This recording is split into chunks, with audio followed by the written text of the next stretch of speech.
Welcome to the Nerd Party. Hello, and welcome to a special Between Takes episode of Missing Frames. I am your host, Shawn Eastridge. Normally on Missing Frames, we watch all the movies we should have seen by this point in our lives, but every so often we do a special episode where we focus on something that's outside the norm for this show and its format. And in this case, there's a lot of people talking about this Marvel show, WandaVision. I like that I called it a Marvel show, as if you don't know what WandaVision is. And they know Marvel. They know Marvel. They know what Marvel is. They know what WandaVision is. They've presumably seen the title of this episode, so I'm failing on multiple levels. But lots of conversations, and Richie, my dear friend Richie Pepio, who is on this show. Hello, Richie. Introduce yourself. Wanda. Oh, wait, Paul Bettany, voice. did you join us on the call for a split second there? I could have sworn. Nobody understands what it's like to be a robot. Not even writers of WandaVision. Yeah, apparently not. So we got Richie Pepio here because what we realized is Richie and I have been texting each other since the beginning of WandaVision, since it first aired 9 weeks ago. I guess it's been about 9-10 weeks, so a couple months. Feels like yesterday. And we started off kind of like texting each other like, are you enjoying this? I don't know, are you enjoying it? And then we realized, as we kind of our opinions kind of spiraled and did a tailspin, and we were like, you know what, we should just do a podcast episode. Look, WandaVision came on the scene. It came on the scene hot, you know? Like, I don't think we were expecting that we would be pulled in to the Wandaverse for such a wild ride. And I'm talking about the emotional tailspin of talking about WandaVision and texting about it nonstop. Because it became, what we're going to try to do here is an experiment where we are going to essentially try to have our texting conversations, but recorded as an actual audio conversation that people can listen to, a review of WandaVision, because we have so many thoughts about it. And what we very quickly realized is that, like, we are definitely not in agreement with what seems to be the consensus about this show. And again, though, social media does a great job of, like, blurring the lines between fantasy and reality. You know, we're all caught in these bubbles. As we've learned over the past few years, everybody's in a bubble. You got to get outside your bubble. And I think we both might be trapped inside. It's not the WandaVision bubble. Yeah, I think you're right. I think Wanda has trapped the entire viewing public in a bubble that's convinced that the show is good. If that doesn't give you an indication on how we feel, just you wait. And I'm gonna try really hard to be level-headed, because I don't want to put anybody off. And I know people like the show, and I want to try to understand it. I want to try to understand the reaction, and I also want to try to understand why it's not clicking with me. But before we really dive into WandaVision, let's take a step back. Richie, as far as the Marvel Cinematic Universe goes, where do you stand on it? Because there are people who are like, oh, it's all stupid nonsense. It's big blockbusters. It's ruining cinema, blah, blah, blah. But for the most part, I think both you and I have really, really enjoyed Marvel Studios output for the most part. Like, there are times when I'll see, like, the zeitgeist, everybody's really into one movie over another, and I'll be like, well, I really liked Guardians of the Galaxy 2 more than 1. What a hot take. But I feel the same way. Yeah, I agree. But I generally, like, I feel like me and the consensus of the public is on the same page, where, like, oh, the Marvel Cinematic Universe is great. Yeah, it's a little repetitive. Yeah, it kind of gets mind-numbing when, like, just, like, sometimes cartoony special effects, the massive undertaking, like, the scope is so intense and insane and unlike anything else we've seen in movies before, that it's a lot to take in. But it's like a nerd's dream come true. We're living in an era where, like, as they say, nerds rule the world, in good ways, like the Marvel Cinematic Universe, and in bad ways, Big Bang Theory. But, it's an interesting time to be alive. I always kind of thought that me and Marvel were on the same page, you know? I thought we understood each other. I thought we had each other's back. And I feel a little let down. All right, this is the point in your relationship where you start to realize, you're like, maybe I I made a huge, tiny mistake. Yeah, maybe it went too fast. Like maybe we really rushed headlong into this over the last 12 years. Maybe we need to take a step back. We need Too to take serious. We shouldn't have moved in break. together. Seriously. I've been an avid defender of Marvel in general because I don't disagree with like somebody like Scorsese, who has been very vocal about his opinions regarding blockbuster cinema and the way cinema has kind of been hijacked and turned into strictly a product. And he's not wrong. Like, I get where he's coming from, but I think there's a general misconception as far as that being like reflective of the quality of the films, because while some of the MCU movies I've not been a huge fan of, the ones that are really good are like some of the best blockbuster filmmaking out there. Like it's some of the best, I love the original Avengers. I think it's fantastic. I thought Avengers Endgame was great. I thought, the Captain America movies were great. Thor Ragnarok. The first Iron Man was great. The first Iron Man's amazing. It's just, I think it's not one or the other extreme. I think there's more of a middle ground where it's like, yes, on the one hand, we're seeing cinema's landscape change and being really dominated by this idea of like, oh, we need big cinematic universes, and it's taking away from film as an art form for sure. But at the same time, I've always said I'd be more upset if the quality of the product wasn't good. And again, for the most part, not only was it good, it was great. Like it is giving, like you said, it's a fan's like dream come true. It's the best possible outcome, and it's people treating these properties with respect. Like I don't think anyone would walk out of Endgame and thinks like, oh God, these people suck, or they don't care about what they do. There's so much care, and there's emotional resonance, and there's like really well done storytelling. And I would argue the Marvel Cinematic Universe, they don't take themselves too seriously. They don't content that seriously, which allows them to kind of disarm you with like sometimes cute, sometimes funny, always heartfelt, or most of the time heartfelt movies and characters that you could really relate to and get behind. At the same token, they take the filmmaking super seriously. The writing process, the story group that balances all these crazy complex storylines that unfurl over a period of years. That's what I'm saying. I think from a screenwriting perspective, you could actually look at films like Avengers or Civil War and talk about, okay, how do you write a well-balanced ensemble piece and make every character feel like a part of the puzzle? They're not superfluous. Like Civil War, I mean, Infinity War too, but like I think Civil War was the first real example. The first Avengers, of course, because that brought all the superheroes together, but Infinity War brought like not just like 5 or 6 people, it brought like 20, like 30, like it felt like insane. So many. It felt like, you introduced, and everybody Black had a Panther. moment. Yeah, you entered, and in Civil War, you introduced Black Panther, you introduced Spider-Man. So it's like on top of bringing together a bunch of characters, you introduce new characters, and I think legitimately it's some of the best screenwriting out there because it feels balanced. Characters have arcs emotionally. It feels a little crowded at times, but there's room to breathe. There are character beats, and it feels emotionally fulfilling, but also satisfying as a piece of storytelling. So it really is impressive as a piece of not just like blockbuster filmmaking, but just storytelling in general. It really has a lot to offer, I feel like. I agree. And speaking of storytelling, I'll just say I don't love the Save the Cat formula that's taken Hollywood by storm. And if you're not familiar, Save the Cat is basically it's like a checklist. Yeah, it's a checklist. It breaks down the outline.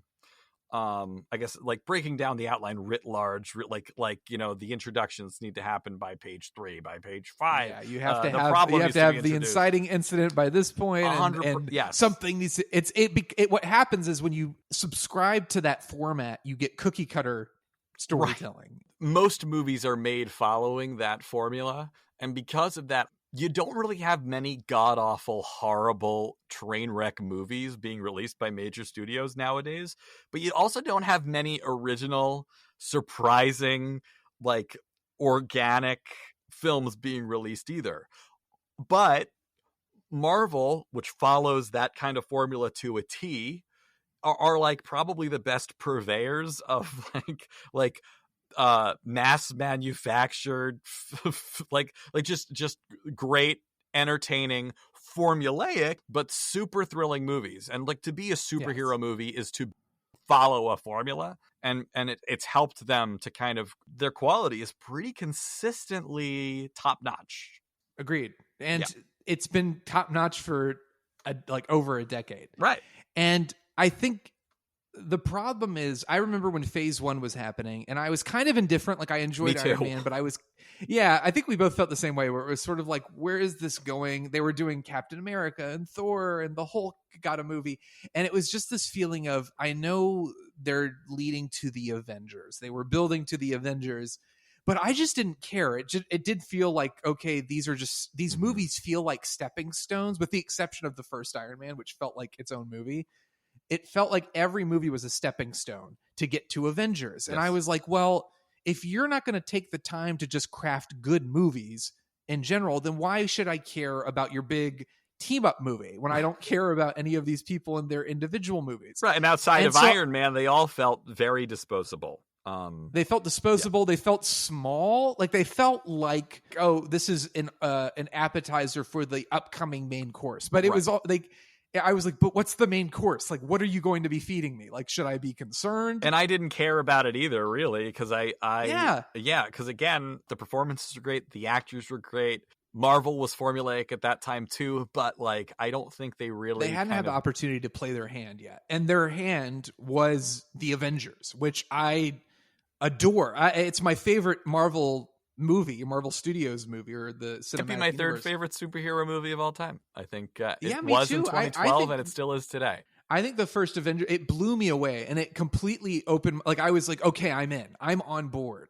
But now what's happened is, with the release of Avengers Endgame, which I thought was great. Me too. I thought it was a fantastic ending to this like sprawling 20+ film series. But inevitably, it's like, okay, but we know it's going to keep going. We know this is not really the end, that there are going to be more movies, that the deaths that are in these films are probably going to be made irrelevant because we want to bring back Loki and Vision and all these fun characters that we love so much. So consequences are going to start to go out the window. And I think the problem is, I find myself after Endgame feeling very similar to how I felt with phase 1, which is like, okay, now what have you got? Because you've shown me so much already, and the story has taken a natural course.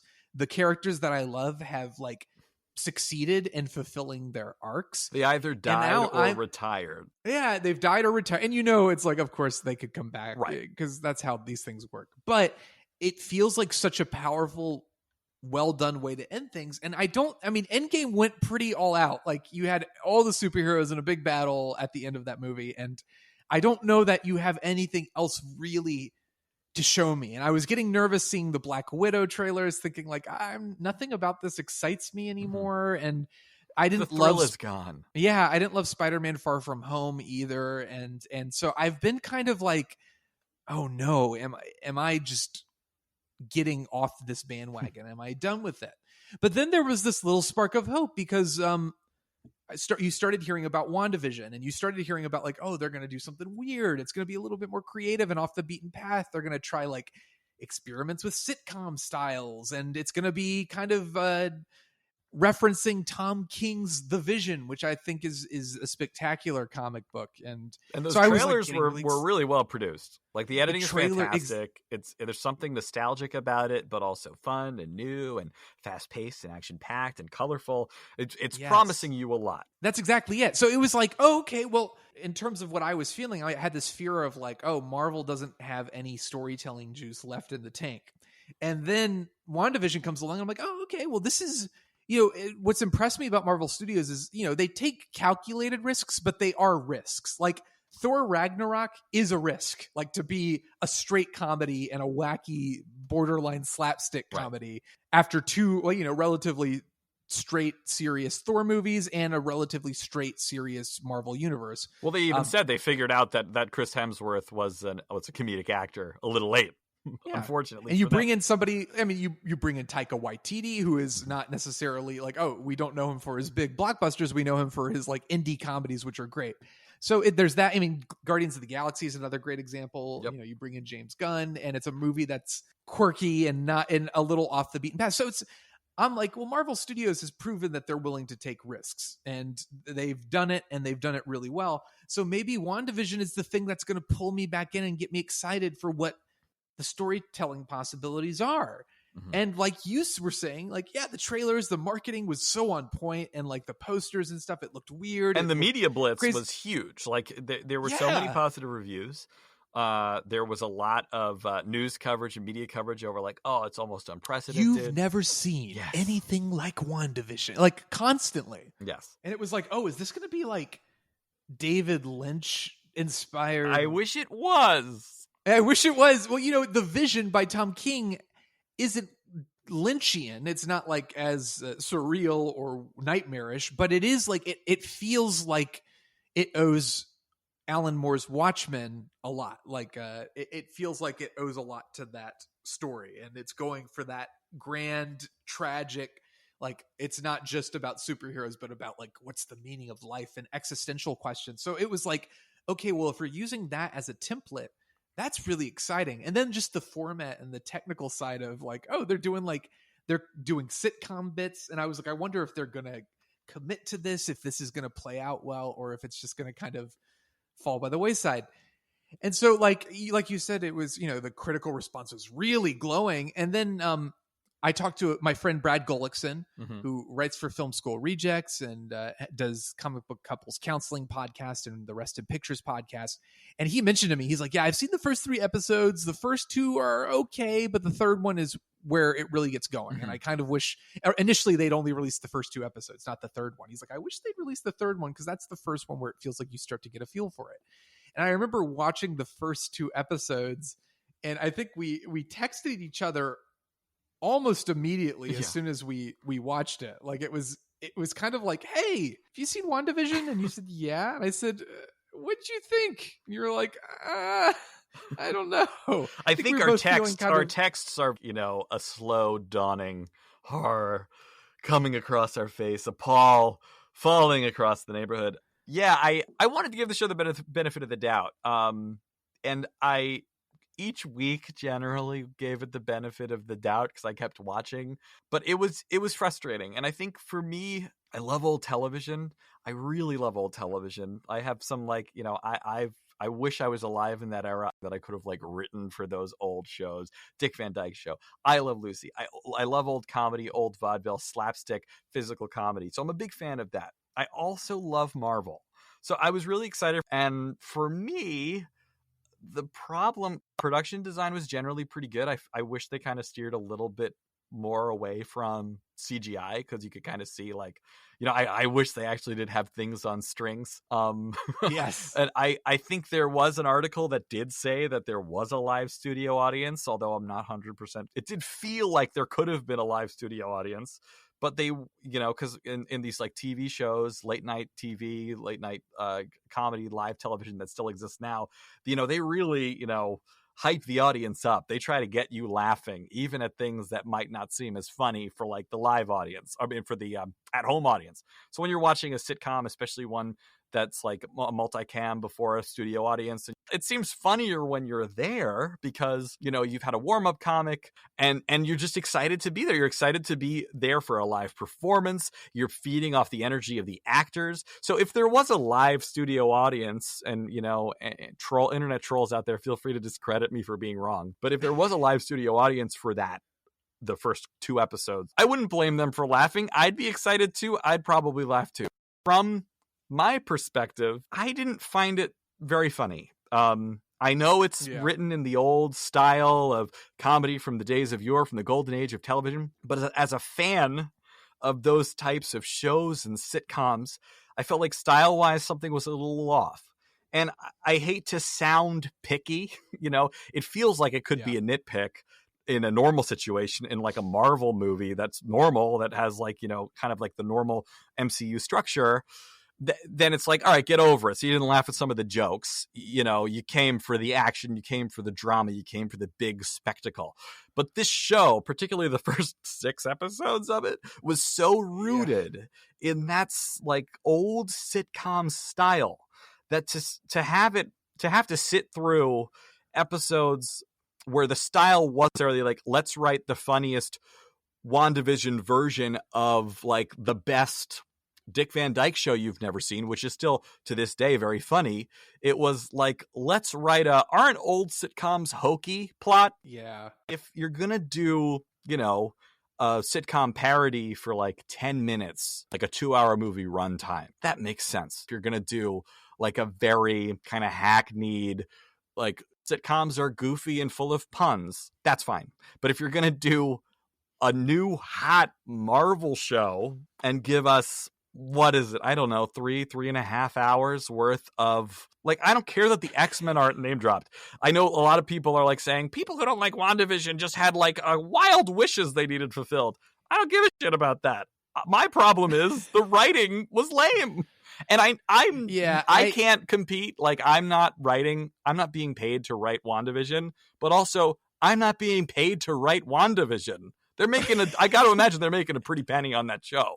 So just a little bit. But yeah, I will give credit where credit's due. I applaud the team for committing to the sitcom bit. Yes. Like I was, I think in a normal circumstance, it would have been, like you said, the first 10 minutes of a 2-hour movie, which is the version that would have turned out better, I think, than this did. Yeah. But I do give them credit for not coddling the audience and not hinting at what was behind. They did a little bit, like in the first episode, there's that the fact that they went for it, that is commendable, especially in an era where, like, we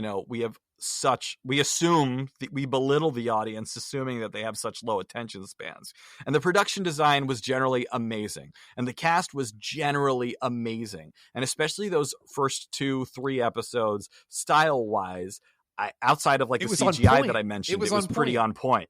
So like, yeah, that was great. But it was, the problem is, like you were saying, no one's fully committed in a way that I think would have worked. And the writing is not strong enough to make it work as a sitcom episode, which unfortunately it's not like, eventually it becomes, okay, we're cutting back and forth between sitcom and what's really going on in the world. But those first 2 or 3 episodes are all sitcom. Strictly sitcom. Like 30 minutes of sitcom with little hints of, there's something weird going on.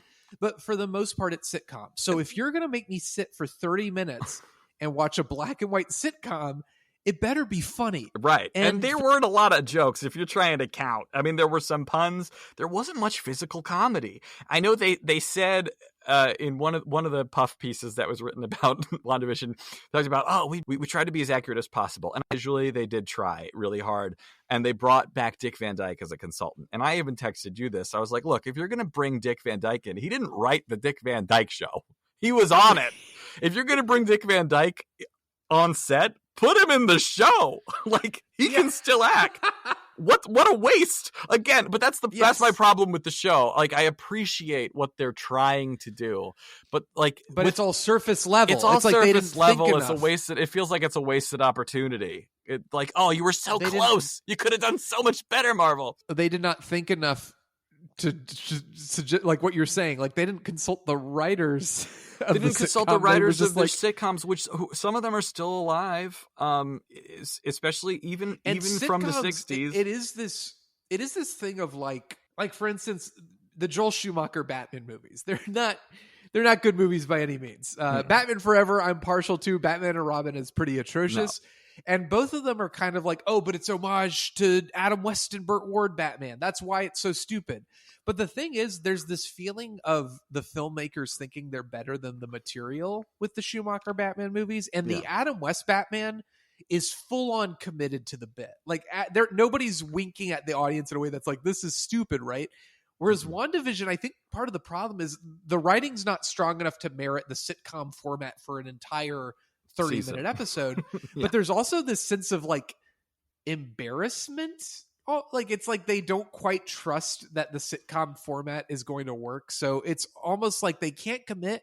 And even when they do commit, they don't commit strong enough with good enough punchlines Yeah. and things like that to really make it work. And I've seen the argument too that it's like, well, and we learned later it kind of in Wanda's head while she was being manipulated by, spoiler alert. Sorry, are we allowed to say spoilers now? Yeah, let's do All right, it. cool.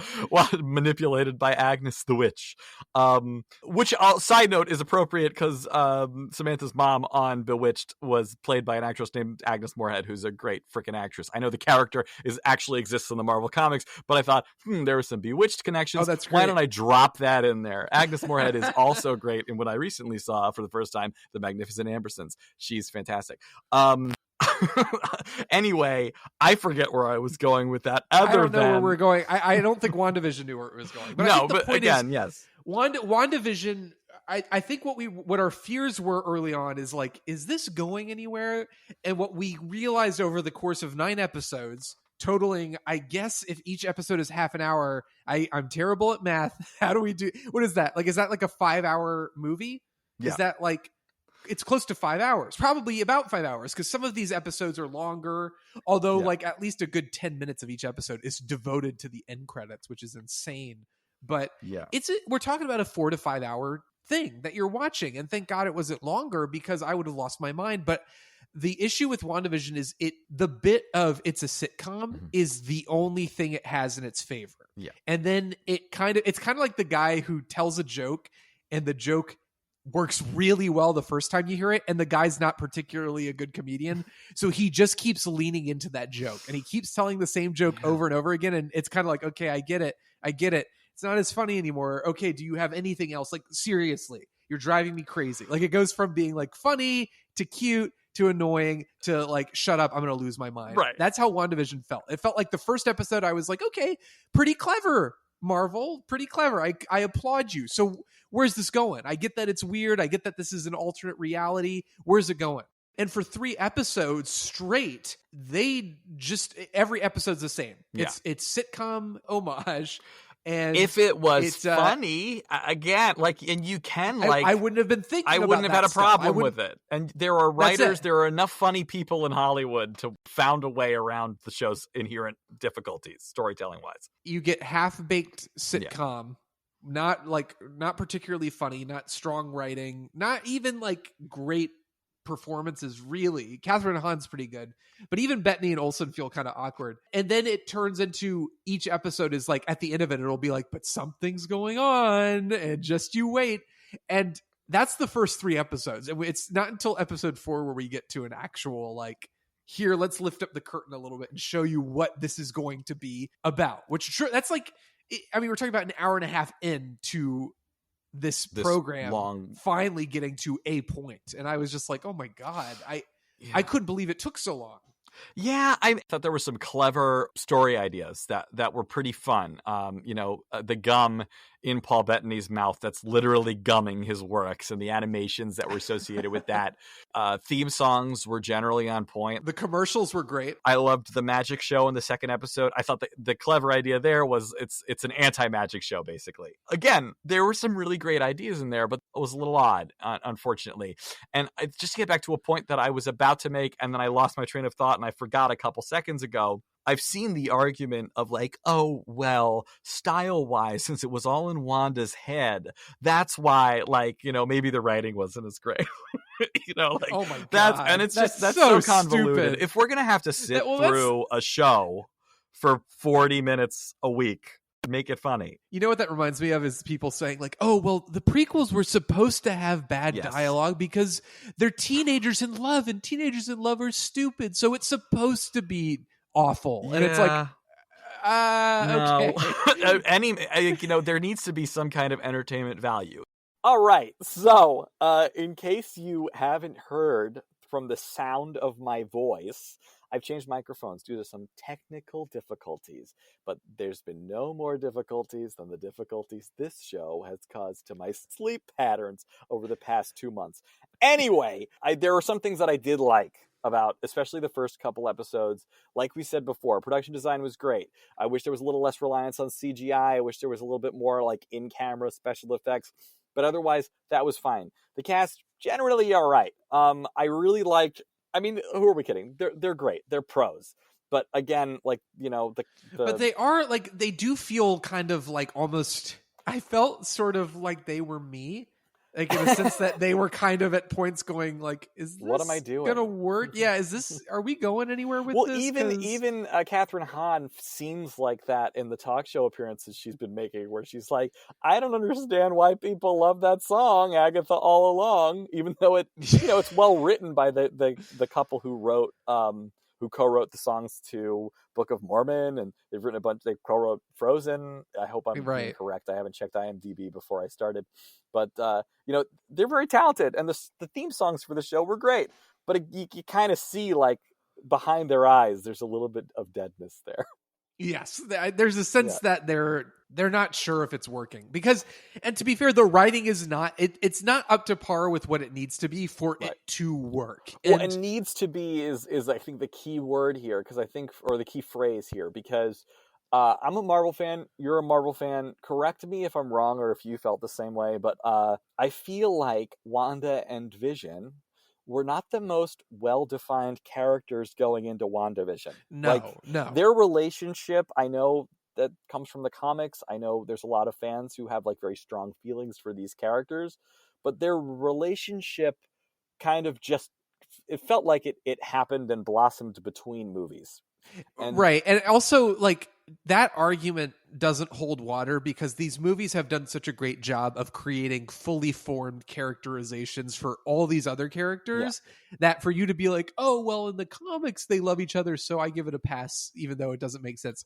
I actually thought they were really, considering how little time we've spent with them as a couple, I got more emotional resonance from their moments together in Infinity War, which were minimal. Well, but they were jarring, and they were jarring, and they were violence, good, and they were emotional. Yeah. But also, I got more from those moments than I did from the entirety of WandaVision. Yeah, I have to agree. I mean, again, another problem with WandaVision is that the point of this show, one could argue, I'm arguing right now, is that it needs to justify why we're spending so much time with these characters. It needs to tell us why we should care about these characters. It needs to do all of the backstory character development that hasn't really happened in the Marvel movies for these characters. And I think the scripts kind of failed them. I think they made the most of what they were given, but I don't think they were given what they needed to kind of make a lasting impression. No, I think it feels like maybe it was pitched as a feature, and they were like, well, Disney Plus is happening, so we need some original content for that. Why not make it a TV series? Well, you would think the TV series, it's kind of built for a TV series, though, right? Like, if you're going to be parodying all of these different genres and past classic sitcoms, you would think it's built for streaming. That's how it should work. And I think I say that because I would say a good 80% of the show feels like wheel spinning, and like they're biding their time, because especially in that first half, like every episode is the same thing. It's like, okay, we're doing a sitcom bit, and we're going to commit to the technical, like it's going to look like a sitcom. It's going to feel like a sitcom. It's not going to be as well written as the actual sitcom, but it's going to be that. Obviously, there were some crappy sitcoms, especially like the Brady Bunch wasn't the best sitcom in the world, even though I have very warm feelings for it. But I think the problem is the show commits to these half-assed sitcom bits, but then it teases you with oh, but just tune into the next episode. Yeah. We'll tell you what's happening then. But the problem is they do that every episode. Yes. And then the fourth episode is finally oh, okay, we're going to start to introduce Sword. We're going to start to tell you, hint at okay, here's the story of what's going on, when this takes place, what's happening. But even that, then once that gets introduced, they go back to the old format of it's a sitcom, and Wanda's being weird, and Vision's suspicious of her, and then big reveal at the end of the episode to keep you watching future episodes. Yeah, and also when the weird thing too is, I mean, we've kind of been criticizing the style of writing when they're doing the old-fashioned sitcoms, but as they get into modern sitcom parodies like Modern Family, Malcolm in the Middle, it's still not funny. So, like, you can argue for the first 3-4 episodes that, like, oh, we're parodying an older time. You don't get it because you didn't grow up on Nick at Night, or you weren't alive then. But, like, when you're parodying shows that were on when most of the audience was, like, alive and are still arguably funny to this day, there's no excuse to either, like, write a better script or hire these very much alive writers who live in Los Angeles down the road and could contribute some jokes. If Marvel's got the money. Did do that, I'm sorry, but it didn't seem like they did do that. Marvel's got the money to do that. And the other thing is, I think the concept kind of falls apart there, because what's posited later on is that, Wanda used to watch sitcoms with her family, and it's the memory of what she had, which is not a great explanation for the concept in general. But then it's like, yeah, but she wasn't watching Malcolm in the Middle or Modern Family, was she? Maybe Malcolm in the Middle, but like Modern Family? She's too old for that. But I would say, that was weird, but I guess they're just trying to make it timeless for this, like, it 21st century audience. It hammers home that their idea was sitcoms, and then we'll figure it out later, and then they didn't really figure it out later. Yeah, I guess I didn't buy, like, the whole trunk of pristine DVDs. I would imagine that the DVDs would be, like, printed out covers with, like, lines in them from, like, the ink toner being low, and, like, put on these fake cases, like, very much bootleg DVD. You would think. I mean, there's a missile coming into their living room. It's a war-torn country. I don't think they have the resources, but maybe they do. What do I know? Maybe that's my own bias coming you through. Don't know, Richie. I don't know what it's like. I don't know what it's like to live in Sokovia. I've never lived there before. Nobody's lived there. Nobody's lived there before because it's fake. But Richie, that's what's so brilliant. Only people from Sokovia would make sitcoms that aren't funny. So it makes sense that they wouldn't be funny in the show. That's a problem, though. When you come to Los Angeles and you demand that your writer's room is full of Sokovian writers, I'm sick and tired of these Sokovians coming to my country, taking our entertainment jobs. Anyway, I would say that was my favorite episode, though, of the series. The one where they start to reveal, like, why the hell this is happening. And I would argue that I think you could have revealed that, like, Wanda loved what. I know it might have given away more than you felt comfortable giving away to the audience, but you could have withheld the Agnes reveal until later and at least given us that early on. Because without the Wanda loved watching pristine DVDs of shows that came out when she was in her 20s, but for some reason she grew up watching them as a child, like, I can at least, that actually gives me a reason to continue watching. At least, like, great, there's enough meat on these bones to warrant, like, the rest of the sitcom parodies. I honestly, I don't know that I necessarily agree with that. I think they knew they didn't have anything to offer. I agree that episode was interesting strictly because it was like, okay, well, all right, we're starting to get into the meat of it. We're starting to understand Catherine Hahn, who's, like, billed as like really, like, the comedic anchor of this show. I don't think she really has much to do until that episode. Exactly. And so, also, like, and she's great in that episode, but, like, I think what's very clear is the people behind the show did not have enough material for 9 episodes of a television show. So the sitcom thing was kind of like, well, if we distract the audience, we're going to show them, it's black and white. Isn't that clever? It's like a sitcom. Yeah. Now it's Modern Family. Now we're doing Malcolm. People are going to be so distracted by the style of it. They're not going to notice that there's nothing going on underneath the surface. And it's almost like people coming out of the spell of Wanda when they're in the town. Yeah. It's like the second people start to come out of the spell, be like, wait a second, there's nothing going on. Oh, no. Quicksilver. Throw us a Quicksilver cameo in there. And then audiences are recaptured again because it is like, oh, shit, that's Evan Peters. Like, are they connecting X-Men? And then they turn it into a boner joke later on. Oh my God. Which at the absolute worst, like, if you're going to put a boner joke in a Marvel show, like Marvel Prestige television, fine. It's your show, Marvel. But it's like the worst possible time. Like, it detracts from anything interesting happening, gets detracted from by that boner joke, by going back to Evan Peters, who ultimately doesn't matter to the plot. Yeah, and Evan Peters, who I actually really like. I like Evan Peters a lot. He is not good in the show. He's just as lost as everybody Well, else. she doesn't have much to do. I mean, again, like the writing is very much like, well, it's the Halloween episode. Wow, I hope you like Halloween. They're talking about, and look, they're dressed up everything like they they are shouldn't in be the talking about. comics. It's great. So like, it's a lot of stuff, like little Easter eggs to be like, oh, to keep the fans gripped. They do a little teaser at the end of each episode to like keep the fans watching. But the content of the episodes themselves is pretty minimal. Like in terms of storytelling jumps, No. we don't have many plot points or story beats. They taking keep place. teasing you, especially in the first couple episodes, with like characters like having nervous tics or like, I don't know why I'm doing this, or repeating things over and over again. But even that, or like Vision saying like, Wanda, what's going on with Wanda? I don't know. and then like she floats. every episode. Yeah. Well, and every I just episode wanted is to like make that. the point of like when they do those reveals, like, you know, random townspeople like displaying odd characteristics that make you wonder, why is this happening? They don't really come off as like these kind of like dramatic Twilight Zone-y reveals. To me, they really reminded me of experimental college theater.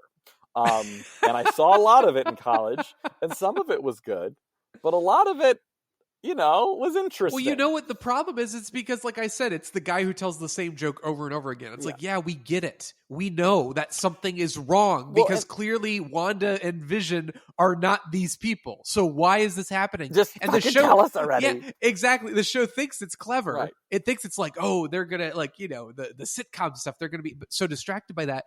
But when you break it down, it's like all you're doing is distracting us from the fact that you're withholding information that we know you're withholding. Like, it's like, we already know. It's like, oh, you're like, oh, pay attention over there. And it's like, yeah, but I know that the thing I want is in your hand. You're holding it. They're like, no, it's over there. And I'm like, no, I've already figured out you're holding it. You're clenching your fist. You're holding, you're shaking it. I know you have what the answers are. So stop trying to tell me, oh, it's something mysterious. It's like, no, I know what's going on. There's something weird. Just tell us. And well, because again, like you said before, they don't really have much beyond. They don't have much, so they have to prolong it. Beyond the veil, there's not much. I guess like experimental college theater or experimental theater in general, it's good when you have something interesting and unique to say. But a lot of times they'll have an interesting concept, or, you know, they'll do like a weird spin on like a Shakespeare play where like every character is an alien, and it's set under the earth. You know, it's all about the concept, and the concept kind of weighs everything else down. And because you're so focused on this like sitcom concept and trying to wrap your head around the mystery, you don't really care about the people, because all of the filmmakers' energies are focused on just trying to sell this visual. They're not focused on trying to make these people well-rounded and likable. It's not a and story. I had a college experience like that where I won't name names, and I know this person doesn't listen to this podcast, so it doesn't really matter if I do. But they took Romeo and Juliet, and they called it Juliet and Romeo, and they played out the scenes in the play backwards. Like, so it goes from the end to the beginning of the play, which is a meaningless experiment because it doesn't enrich anything. It's just WandaVision is that, but with millions of dollars. Juliet and Romeo is interesting if you know Romeo and Juliet. Unfortunately, nobody has ever seen WandaVision before. So, or like this aspect of these characters' relationships. So when you put them in a like concept blender and just throw a bunch of other TV show ingredients in there, there's not much. Like it's hard to care about it because Wanda and Vision are not Romeo and Juliet. It's not a tale as old as time. It's a witch and a robot in a great Marvel universe. Who we don't really know. The characters we know the least. Right. So we need to know who they are. We don't really.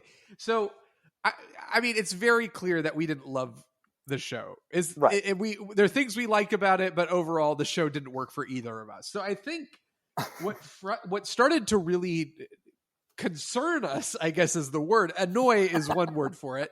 Concern is another word. People seem to really like this, and not just like it. There are thought pieces. There are it's a great antidote for grief. Apparently, it's like apparently this is like grief like no other content. Apparently, this is a brilliant meditation on coping with grief, which is like. after laughing when I read that, I was like, oh, this isn't an Onion article. I'm This full is, of grief after hearing that. Yeah, this is the Washington Post. Like, oh my God. So I think you and I almost like our general like dislike and disinterest in the show became outright. It's amped because, up. Yeah, it got amped up and it got pulled into this world where like people think this is great. Yeah. Why? I don't get it. I need to understand it. I understand that Marvel may have tricked people with the dangly, like, oh yeah, it's shiny, it's a sitcom, it's clever. But when you start to like look beyond the surface, you realize there's nothing there. Like, yeah, because there's not much happening. Outside of the sitcom elements, I don't think the story really works well either. In the Sword camp, the Sword, Agents of Sword, the Sword camp, which is just Agents of S.H.I.E.L.D., which is just Agents of S.H.I.E.L.D. with a new name. But the motivations that the characters have don't really make sense. And also, like, it's more of an excuse to kind of like throw in some characters we know, some comedians we like, some actors who are fun. But like, I don't understand why Monica Rambeau and Kat Dennings and Jimmy Woo are so hell-bent on saving Wanda, a woman who they hardly know, who has taken an entire town full of innocent people hostage. And sure, I guess like the head of the S.H.I.E.L.D. encampment is bad.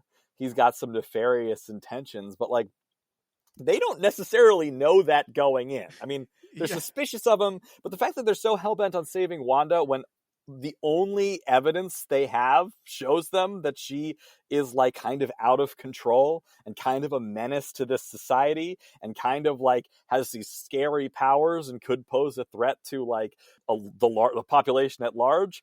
I don't buy like their argument for saving Wanda seems like the writers of the show speaking through these characters. That's it makes all no it is. Sense It's we've got to help her. Why? Sitcom. That's it. That's basically it. Yeah. It's also, like that fact that like Kat Dennings is really into watching the WandaVision show. Kat Dennings. Is the show that great? I mean, I like. I mean, if it was like Two Broke Girls, I could get that. But I like Kat Dennings. Seems like a lovely young lady. Yeah. I one of the great joys of Thor Ragnarok was that her character was no longer a part of the film.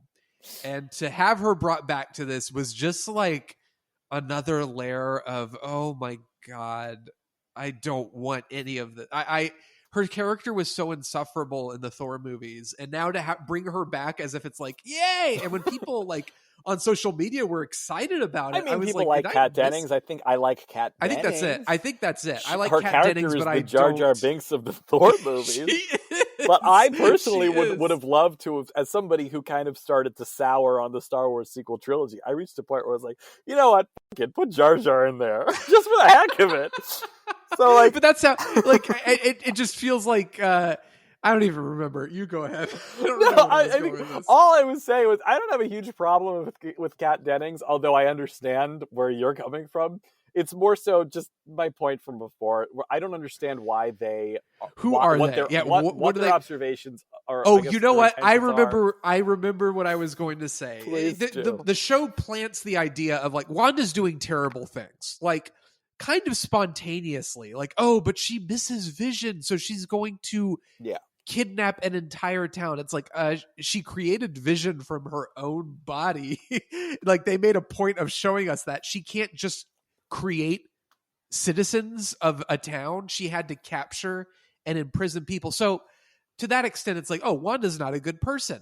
So to have these people fighting to be like, no, Wanda, we love her, we have to save her. It's like, why? She's clear. All the evidence points to her being insane. And like we said before, we don't know this character compared to so many other Marvel Universe characters. So in the last episode of the series, there's that moment where Agnes is like, oh, really, Wanda? Let me show you what you've done. And she lets all the people like come out of there. Like Wanda's like, I'm not the bad guy. I don't do bad things. And it's like, clearly you do. And you know you do. These are innocent people. And Agnes reveals like, oh, here's what they really think. And then Wanda acts so shocked as if she didn't know she brainwashed these people. And like, she's like, no, I can fix this. I can fix it. And I was like, this is so stupid. The show doesn't even know who Wanda is as a character, because she's either an idiot or she's just a terrible human being. And the show seems to think like, oh, but she's wrestling with the death of Vision. And it's like, I don't buy it. I think grief is a buzzword they use to get all the clickbait articles that they've gotten to rally up this whole like, oh, it's such a powerful meditation on grief, and that's what we need. No, in grief is the search engine optimized theme of WandaVision. Yes, of the WandaVision 100%. Script. You can kind of people buy it. People bought into it. Yeah, they did. Why did they? I want to understand. I mean, people wanted WandaVision to be good. We did too. We wanted WandaVision to be good too. But unfortunately, at least to us, it wasn't that great. This is like the Dark Knight Rises all over again. Well, I wanted to get to that point. You know, we talk about Avengers at the beginning of this podcast and how I loved Avengers so much because I went into it with really very low expectations. I didn't think it was going to be bad. I thought it was going to be fine. But I outside of Iron Man, I didn't really love Phase 1 of the Marvel Cinematic Universe. Did not like it. I was very lukewarm to it. I was so excited for The Dark Knight Rises that year. And when I saw it, it broke my heart. And it killed me inside. Because I didn't understand why any character was doing anything they said they were doing. I was told the reason why the ending happened was because I guess Bane doesn't like guns. I don't remember. I haven't seen it since 2012. I hated it. But Avengers was the sleeper hit of the summer. It was. It really cut back to 2012. We thought the world was ending. You know, Mayan calendar, asteroids, the election of 2012. Anything could happen. Now flash forward to now, and the world actually is ending. So WandaVision people are just like, I need this to be brilliant. Therefore, it is brilliant. WandaVision is the beast that was foretold. I don't know if you've read Revelations. That's in Revelation. That's right. Perhaps you've read Agnes's Book of Spells. Can I say one of my favorite things about WandaVision? Catherine Hahn's hand movements. Such contortions. Like, wow. She does. She's got to be double jointed. That's something to admire. She's bringing a lot to the table there, because I think Bettany and Olsen seem to be at a loss as to what to do, but Hahn's hands are the real champions of the show. For sure. Hahn's hands. That sounds like a handy open up like a little like a handy shop where you can get your stuff fixed, like somebody who knows how to fix a watch or something like that. But I've got to be completely honest. The overwhelmingly positive reaction to this is utterly baffling. People I know and love, I again don't want to insult anybody. I don't think that they're listening, but I won't name names. People I know and love, you know who you are if you're listening, who are otherwise like, we tend to agree. Like, we tend to agree when it comes to movies and normal people. Like, otherwise, like they recognize the same problems in other things that we've discussed. Like, people who don't like The Dark Knight Rises for the same reasons that you and I don't like it. Right. For some reason are like, oh, WandaVision, it's brilliant, right? And I'm like, no, it's not. What happened? How did they trick you? But I think you're right. I think, are we getting to the point with Disney properties? It's happening with Star Wars to a certain extent. Like, I think a lot of these criticisms could be applied to The Mandalorian, but The Mandalorian is a well-made show. It's fun, it's exciting, and it's engaging. And I would also argue The Mandalorian is great because, like, Jon Favreau runs a tight freaking ship. His story is simple. It's straightforward. He doesn't put any bells and whistles into outside of, the end of last season. He doesn't put anything that feels like gratuitous in the show. And, he really kind of ticks all the boxes. Boba Fett, Ahsoka. Boba Fett, Ahsoka. He's got the most, probably, I would argue, most diverse Star Wars cast in the history of Star Wars. And there's no fanfare about that. And I think that's it's just great. It's like he doesn't ask anything of the audience other than Mandalorian is fan pandering for sure. But as far as fan pandering goes, it's like, it doesn't hurt anybody. No, it can it's like, oh, this is fandom good. me as much as it wants. It can fandom me as much as you want. Now, as far as what it means for Star Wars, to me, as somebody who wants Star Wars to be exciting and take risks, as somebody who enjoyed The Last Jedi, I can say I'm not that excited by what The Mandalorian has to offer because it's safe. It's like, it's appealing to what that fan base wants, and it's not challenging with like incredible storytelling. It's just I would argue safe. we've seen so much garbage in the Star Wars universe, garbage, that's okay. garbage, that Right. it's like it's great. I think it's one of the best things since 1980. But listen, we're about to get sidetracked. I can feel it. No. Actually, we're not, because Okay. this brings up a point that I brought up to you a while ago. That that just to go back to the sword agents. And their motivations. Wait, I wasn't done with my. So WandaVision. What I was trying to say was WandaVision. The question I have for you and for everybody is: are we so into whatever these properties have to throw at us that we've forgotten to recognize whether or not it's actual like good, engaging storytelling? I brought up Mandalorian as like, oh, it's fan pandering, it's fan service, but it's good. Whereas WandaVision feels lazy, but like people have accepted it because I guess they were like, oh, it's about grief, and everyone's like, grief. I know what grief is. Okay, well, and that was the icing on the cake. I mean, people were willing to accept it before the grief angle. But really anyway, but go back to Sword. Sorry. I think just because we had talked about Star Wars and The Last Jedi, and Sword, the agents, their motivations are murky, and I don't understand why Jimmy and Kat Dennings, so I'm just going to refer to her as Kat Dennings. What's her character, Lacey? I don't remember. Darcy. Darcy. Mr. Darcy. Mr. Darcy, played by Kat Dennings on Broadway. I'm just going to imagine that like everybody else is like an agent, and actual real life Kat Dennings is in Agent Kat Dennings. Agent Kat Dennings. So Jimmy Woo, Rambo, Kat Dennings want to save. They're so gung-ho about saving Wanda, but like it makes no sense to me why, based on what they know, they care so much. They want to save her as if they're fans of the Marvel Cinematic Universe, the movies. They want to love. They're the people who want to love WandaVision so much. They're missing the point. Well, that it's and their motivations are so. It's so clear to me that is just like a projection. The writers trying to write their way around whatever holes they've dug themselves in. They're projecting all of their feelings about the story onto these characters. And that's how I felt about Rose in The Last Jedi. I really loved Rose of The Last Jedi, the actress, Kelly Marie Tran. But I understand some of the fan anger towards, I guess, where she's. Well, the Rose Finn stuff was the worst part. The Rose Finn stuff was the worst part, and then the Rose stuff kind of like it self destructs when it turns into her like let me actually verbally state the theme of the movie. Right, because Finn was actually about to do something interesting. Finn, and I know he was going to sacrifice himself and die, but it would have given his character something to have lived for. So when Rose rams him with his speeder after he's about to actually do something, he's going to sacrifice himself. I knew we were done as soon as I referenced Star Wars. He's going to save the rebellion by like ramming into that super laser. She stops him from doing that. Her argument is, that's stupid. Why would you kill yourself for a cause that I've been championing for the past hour and 40 minutes of this movie?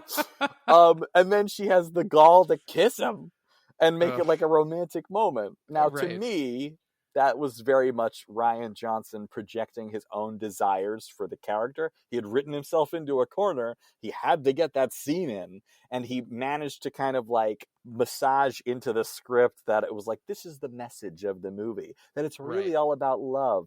That pulled me out of the movie. And for me, that feels very much like what you get with these sword characters in WandaVision. It's the writing team actively trying to figure out what the point of the show is on screen, acted out by professionals, and realizing at the end, oh, this is just a tease for Captain Marvel 2. Okay. Did you even see that? Did you see the post-credits scene in the finale? Yeah, wait, which one? There was the Wanda playing D&D with herself, diddling herself, D&D style. What was the other one? I didn't even see that one. There was one where the first one where she Rambo like the alien from Captain Marvel shows up, and it's like, we're going into Captain Marvel 2. Let's go. Yeah, I didn't mind that because again, it was like, I don't give a shit what happens. Just give me some aliens. I was like, so this whole thing was a tease for Captain Marvel 2. What was the show again? I think. Well, what's funny is when that reminds me, I loved the magic show in episode 2. But you know what? What was funny is I called it from the beginning. People were like, "Oh, it's so brilliant and subversive," and I'm like, "Yeah, but it's like this isn't going to last. It's going to just go back into generic Marvel stuff." Mm-hmm. So when people were surprised that the finale was just like a boring like fight, like CGI battle, like I was like, "Well, what did you expect? It's Marvel. Like this is what they do. They don't think outside the box when it comes to this stuff. The finale felt so perfectly like an encapsulation of the entire show, where it's like, we didn't have anywhere to go and it was all leading to this. We tried to make you think we were more clever, but really it was all leading to people zapping each other and punching each other. Our cleverest gag is we're going to diffuse tension with a boner joke. Yeah. Okay. Which I tell people, I'm like, why the Marvel humor works is because it's character driven. I even say this. I say it's not like people are on screen going. He always says this. Yeah, I say this all the time. But like, it's not like people are on screen going, "Oops, I farted," and then like that joke happened, and I was like, "Oh God!" Like maybe this is the point where I'm jumping off the Marvel bandwagon. Like now I'm like, Pappy Scorsese, I'm on board. Like I get it. I fully understand. And I don't want to be so cynical as to suggest like there isn't great superhero storytelling. Like we've seen it. Some of the best films of this century are superhero movies. The Dark Knight, the Avengers, like Spider-Man 2. Like, we've seen what that genre can do at its best. And unfortunately, what has happened since Endgame, just based on Spider-Man Far From Home and WandaVision, which I do enjoy Spider-Man Far From Home. I wasn't into it, and like, so to have that and then this, it's like, oh no, you guys really, it's like this is the other thing I say all the time, it's like Supernatural, which is a show that I love, but to be completely honest, the best Supernatural is the Eric Kripke years, which is the first 5 seasons. And Eric Kripke, when he created Supernatural, said, I have a 5-season arc, and after that, I'm done.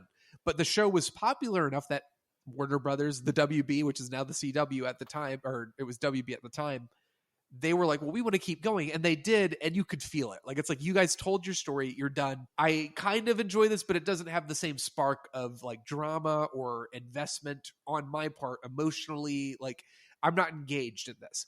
And after Endgame, I feel very much like I did at the end of Phase 1, which is like before the Avengers. I'm like, where are you going with this? You really need to win me back over because I'm not into this. Do you know who I am? Yeah, you guys are not showing me anything that is promising. Like, I don't feel excited for what's to come. There's nothing. I'm excited about Doctor Strange because Sam Raimi is directing it, because of the next Spider-Man movie is suggesting that Tobey Maguire and Andrew Garfield and everybody will be in it. But that's not like storytelling. That's just fan stuff to make me excited. But the storytelling might be good. You don't know. I don't know. And I hope it is, because I'm perfectly happy to be like, again, when Avengers came out, I was so blown away and I was like, I was completely wrong. I'm happy to do that again. I'm a little more skeptical now, and with WandaVision, just the way it feels and the fact that people are so embracing of it really concerns me, because I'm like, did we not recognize what good storytelling is when it's attached to a property that we like? Well, I mean, I don't need everybody to like the same show I like. I don't need another good Marvel show. I mean, I fell in love, speaking of Eric Kripke, I fell in love with The Boys, which was fantastic. Around the same time WandaVision came on, I started watching The Boys, and kind of like to mirror our like 2012, we were really excited for The Dark Knight Rises, but The Avengers was the real movie event that we weren't expecting. Superman and Lois is like the superhero show that nobody's really talking about. While this WandaVision is blowing up. Now, we're biased because we love Superman, particularly Superman the movie, love the character, but like that's like, it's a little slower. It doesn't have all the bells and whistles of WandaVision or the budget, but there's something about it that is much more human. Superman at its core, Superman and Lois, and I'm glad this has become just a promo for that show, because I think it's so good, and it has I'm drinking out of my that... Superman and Lois koozie right now. It's not perfect, but its heart is in the right place. It understands Superman, and it has a fresh take on that mythology. Yep. And at the core, it works. It's not a gimmick. They have something really strong as far as a take on a character that could be really, really special. Right. Whereas WandaVision was, they started with the gimmick and they tried to work their way to a story and never got there. So the problem with Superman is, in general, you're working uphill because people don't generally like Superman. And WandaVision was like, sitcom, it's flashy, it's creative. And people were like, this is the most subversive television I've ever seen in my life, because they don't watch anything. They haven't seen anything in their lives. So like the problem is, Superman's not trying to show off with like flashy nonsense to distract you from the fact that nothing's happening. It's just a good show. And that's the problem, is people... I will say so much... that there are people with good taste who love WandaVision, but no, they don't. No, they're all monsters. No, but just getting it out there. But we got to, because we've been so negative, or I've been so negative. No, but I don't want anyone to think that I like that. I didn't like the show. I'm really trying to understand it, but I would also encourage all you people who I love so much. Just think about it. Just think about some of the things that we've talked about here. Please. I mean, look, I know a lot of people who really loved Dark Knight Rises until they thought about it. And then I know a lot of people who still love it. But I guess to your point earlier, Shawn, about I don't need everybody to hate it, but the problem is, this is a signal. All of this buzz is a signal to the powers that be, to Disney, to keep making shows like this. And I really don't want that to happen. That's what it all comes down to. Yeah. Disney is looking at this and saying, oh, well, we didn't put that much effort into this, so maybe we could just like slide by. And I'm looking at the MCU up to this point and saying, this worked because you put your hearts and souls into it. Yeah. And I know it became kind of like, yes, there were formulas, and yes, some of these movies feel cookie cutter and feel like they're all cut from the same cloth. But the ones that really work feel like visions of their filmmakers, and they also feel special, like people cared. WandaVision, part of it, I'm sure everybody involved with WandaVision cared. Of course they did. Nobody sets out to make something bad. All I'm saying is there was clearly not enough time invested into making the show work beyond the sitcom element. Right. And they didn't really quite figure out how to tell a compelling story about these characters. And they leaned into the sitcom stuff because they knew that. And it was a great gimmick you could put your hat on. Yeah. And unfortunately, like you said, based on what we've read and what we've seen, Disney can kind of look at this and say, well, it works, so maybe we don't have to put as much effort into these things. People will eat up whatever we shove like down their throats. Like they don't care. It's just like we put the Marvel brand on it and they love it. And that's what, like you said, that concerns me a lot, because the Marvel Cinematic Universe didn't get here by doing that. It got here by being different and subversive and paving its own way. And now they're kind of like treading water, and they're not at a point where they can take risks anymore. I don't know. It feels safe and it feels boring, and I'm worried about what's to come. Yeah. If the viewing public treated this show with the same indifference as they did with Agents of S.H.I.E.L.D., I don't think we'd have a problem. We wouldn't have a podcast. Who would care? But like, they are eating it up, and Agents of S.H.I.E.L.D. was a better show. But you're absolutely right. I think so much of what sparked us to do this in the first place is just being so taken aback. We want to understand you. Yeah, we don't. I want to understand. I don't think I ever will. I don't know that I think I get it. I think we get it, and it makes me sad. Yeah. I don't want to turn into... I would love to be Scorsese. He's one of the greatest filmmakers, arguably the best living filmmaker. Yeah, who's stopping you, kid? I would love to be that. I don't want to turn into like the Scorsese that's just like, this is the death of cinema, and not recognizing the merits of what this has to offer.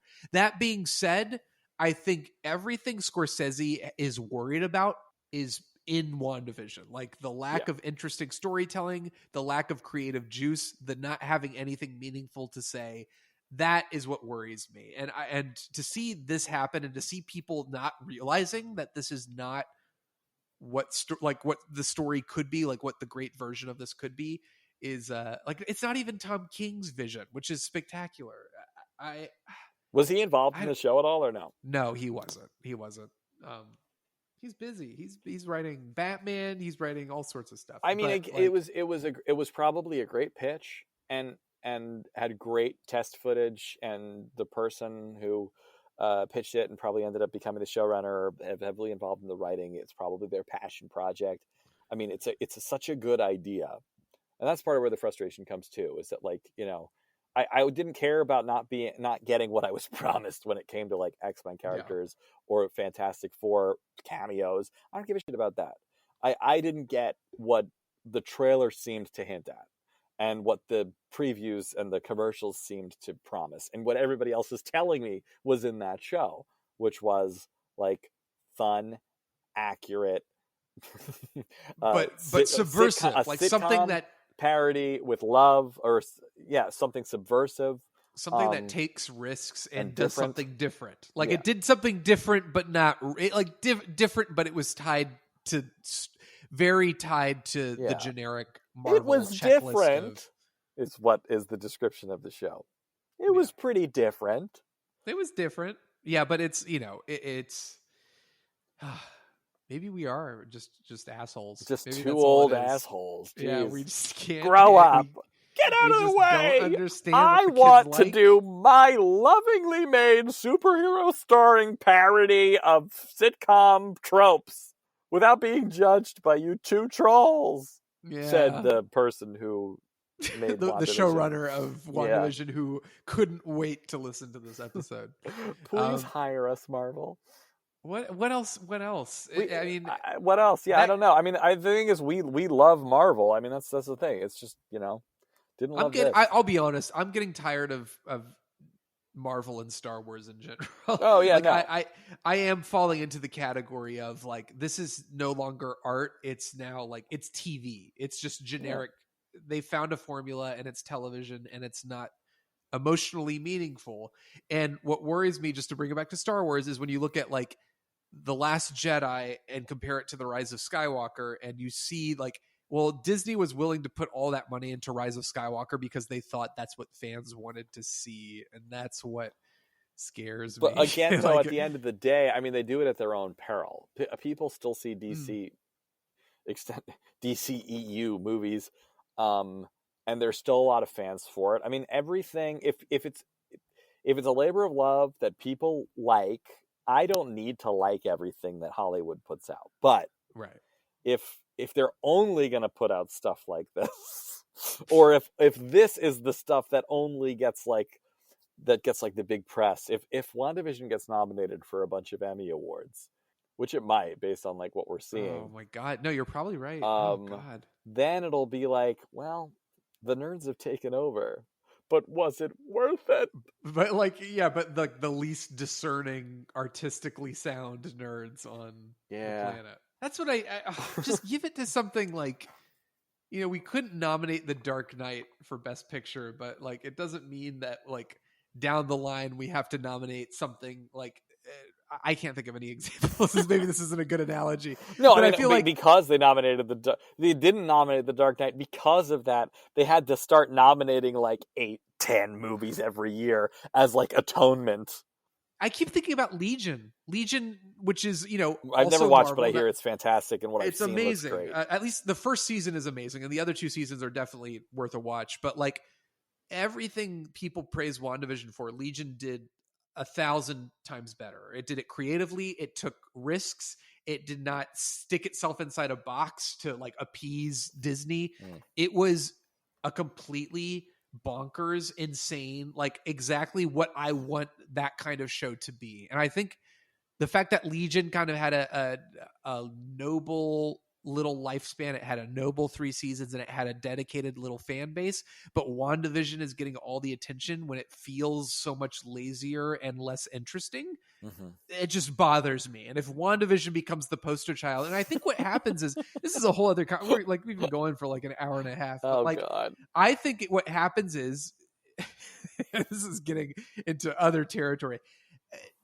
The media knows what you want to see, and they know you want to see articles about WandaVision. So they publish articles about WandaVision, and that inflates WandaVision's popularity past the point of what is actual reality. So I think I think we're touching on a weird world where, like, because media outlets and newspapers and magazines know that WandaVision is a guaranteed click for an article, it naturally gets more coverage than the show like Legion, and therefore it, like I said, it inflates the popularity of the show when it might not be as popular as we think. And maybe and our reaction sells. So, and they're going to keep sending ads to us because they know it'll make us angry. And maybe that our reaction is falling right into their hand. We just created a WandaVision podcast. We're part of the problem. Maybe you got to retitle this to like something else that's Birds not WandaVision. Of Prey Birds of Prey cast. Are we, maybe by not liking WandaVision, we're still playing into Disney's hands because we're creating content and people are listening to this and saying, well, maybe it's not as bad as they say. I'm going to watch it. Richie, we are the problem. We are WandaVision. I am WandaVision. I am Wanda, hear me roar. We're all owned by Disney. Oh, that's so depressing. Well, hopefully we get some of that Disney money soon. I can use it, baby. Do we want to, like, is there a final I don't know. Like, there was I feel like we rambled in a good way. We rambled a lot. I sorry. hope don't put this on the podcast where I'm talking about how we sounded. We rambled in a great way. Thanks, America. Nobody's gonna listen to this. No, seriously. People like nobody. The majority of people. This is, I guess. Don't you, Tanya Harding, WandaVision, you sons of bitches! Get your hands off my WandaVision!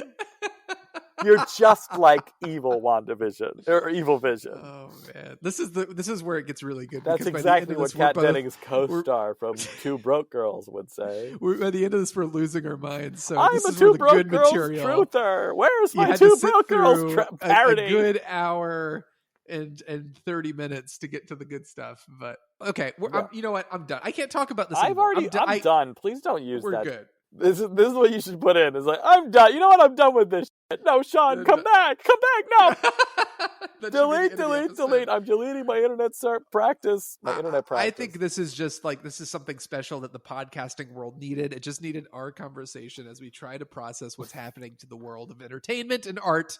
And there's no answer. We realize we are the problem, and we are as much to blame as Disney. WandaVision is the solution. WandaVision is the solution. 5 stars for WandaVision. This is all, I think, a subtext of WandaVision. I think really it's brilliant the way they made us. The whole point of it was they wanted us to make a podcast about it, and therefore the show is brilliant. No, we needed to get this out of our system because we've only been keeping it on the inside, watching as everybody posts their own think pieces about WandaVision. This is our think piece. I have to say, I don't know if I said this before, and if I already said this, forgive me. But I think it's pretty telling that while the word may not be in WandaVision exactly, the sound of the word is in WandaVision, and that word is division. And I believe that WandaVision has sown the seeds of division into our current divided media landscape. It's tearing us apart, limb from limb. People don't know what's good TV anymore. They see a shadow, a veil, a false television. And that television is Wanda Television.